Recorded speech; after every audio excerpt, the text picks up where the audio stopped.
क्या आपको पता है शनिदेव के पिता का नाम सूर्यदेव है, लेकिन सूर्यदेव की पत्नी शनिदेव की असली मां नहीं है। शनिदेव का रंग काला क्यों है? क्या वो बचपन से ही काले थे या किसी का श्राप या कुछ और वजह थी? शनि ग्रह की स्पीड सबसे धीमी क्यों है? क्यों शनिदेव को न्याय का देवता बनाया गया? इन सब सवालों के पीछे एक बहुत ही गहरी कहानी छुपी हुई है जो हम आज की इस वीडियो में बताएंगे। तो स्वागत आपका हमारे चैनल एपिक स्टोरीज पर।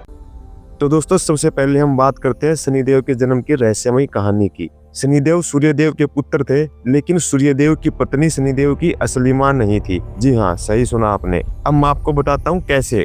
सूर्यदेव की पत्नी का नाम था संज्ञा, जो कि विश्वकर्मा जी की बेटी थी। संज्ञा दिखने में बहुत ही सुंदर थी। संज्ञा और सूर्यदेव के दो बच्चे थे। पहला यम, जो कि मृत्यु के देवता हैं, जिनको हम यमराज के नाम से जानते हैं, और दूसरी तप्ती, जो तप्ती नदी के रूप में जानी जाती है। लेकिन संज्ञा को सूर्यदेव से एक समस्या थी। वो ये कि सूर्यदेव की चमक इतनी भयानक है कि उनकी पत्नी संज्ञा उसकी चमक सहन ही नहीं कर पाती। हर रोज सूर्य के पास जाना उनके लिए आग में कूदने जैसा हो जाता था। तो संज्ञा इस चीज को लेकर बहुत ज्यादा परेशान हो चुकी थी। मतलब कि इतना परेशान हो गई कि वो सूर्यदेव को छोड़ के जाने की सोचने लगी।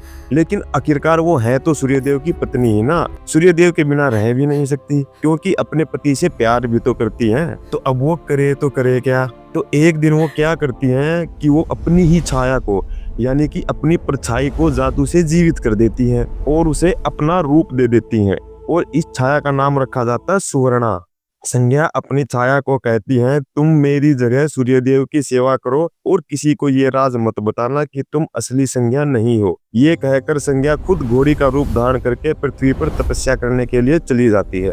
अब छाया सूर्यदेव की पत्नी बनकर सूर्यदेव के साथ रहने लगती है। सूर्यदेव को इस बात का पता नहीं चलता कि ये असली संज्ञा नहीं, उनकी छाया है। सूर्यदेव के संज्ञा की छाया के साथ 3 बच्चे होते हैं। पहला मनु, दूसरा शनि और तीसरी यमुना।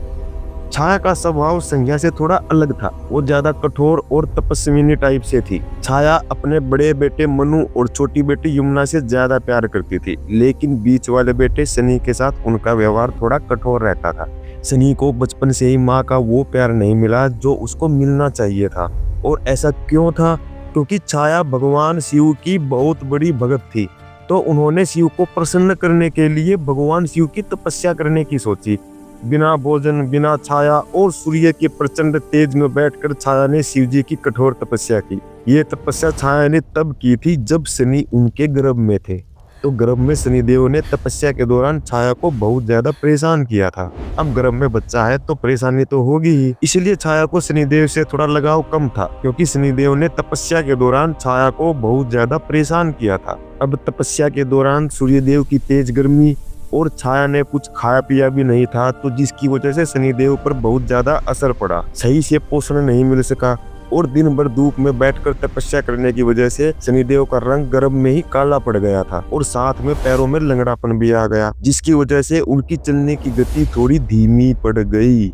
अब इधर सूर्यदेव को भी छाया का व्यवहार देखकर थोड़ा थोड़ा शक होने लगा। सूर्यदेव को लगने लगा कि ये संज्ञा तो पहले जैसी नहीं लगती, असली संज्ञा तो इतनी कठोर नहीं थी। तो फिर एक दिन सूर्यदेव ने छाया को डांट दिया। तो छाया ने भी गुस्से में बोल दिया, मैं असली संज्ञा नहीं हूँ, मैं तो उनकी छाया हूँ। ये सुनकर सूर्यदेव को गुस्सा आ गया। शनिदेव भी वहीं खड़े थे।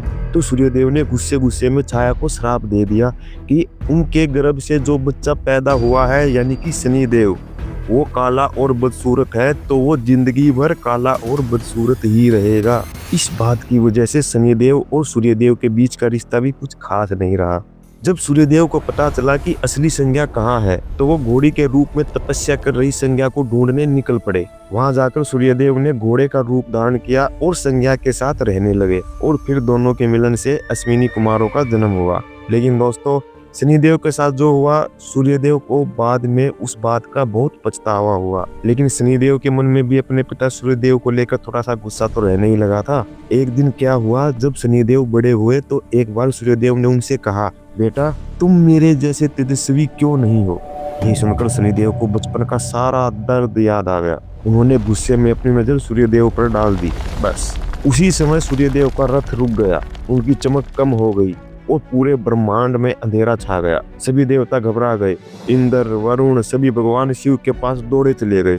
बोले, महादेव ये क्या हो गया? अगर सूर्य ही बंद हो गया तो संसार का क्या होगा।